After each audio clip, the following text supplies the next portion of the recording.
And what makes the Maya calendar very distinct from ours is that one thing is that the Mayas thought in what was called a vigesimal system.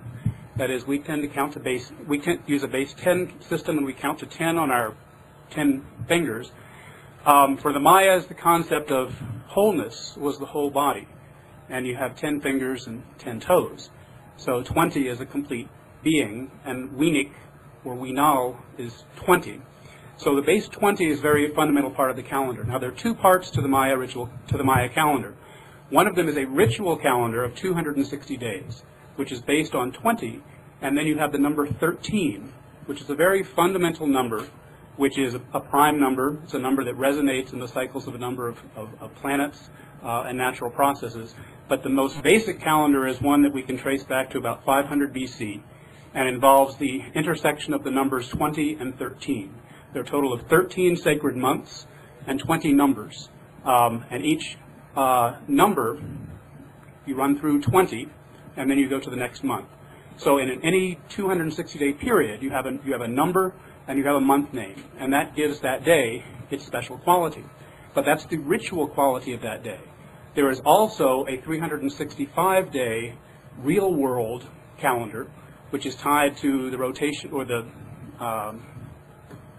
circling of the Earth around the Sun, the orbiting of the Earth around the Sun, which is based on the same 20 numbers, but a total of 18 plus 1, 19 months.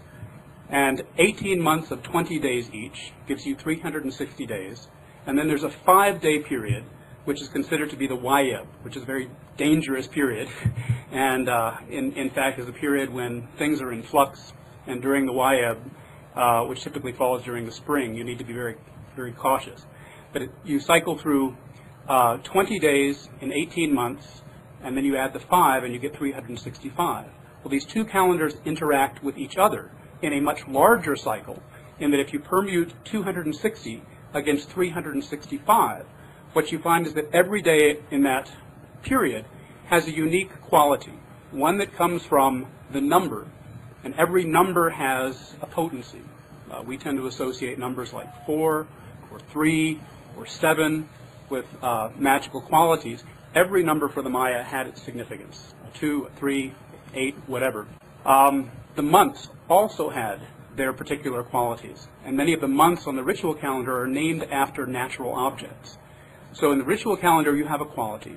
Then in the worldly calendar you have a quality. So every single day is imprinted with the quality of the sacred calendar and of the ritual calendar. Well, those two only permute against each other once every 52 years. Now, if you think about the Maya world, not that many people reach the age of 52, but you typically would have only one birthday in a 52-year cycle. And if someone could reach 2 birthdays, if they could actually live to the age of 104, which probably happened every once in a while, that person was a person of a quality that was absolutely exceptional. But these two calendars permute against each other. And then there are a series of levels in the larger calendar. That is, you have the quality of the day, then you have the quality of the month, of which there are 18 months, and then those months go into a cycle of 20 years called a katun.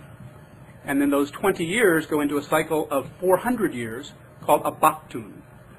And the baktuns can reach the number of 13, but there's no 14th baktun. Above the baktun, you have a kalabtun, which is 400 times 20, or 8,000 years. And then it continues going until we're talking about cycles of hundreds of thousands of years.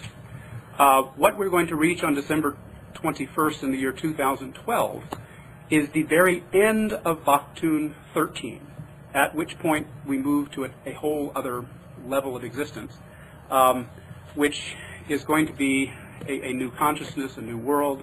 But that's the Maya calendar in a nutshell.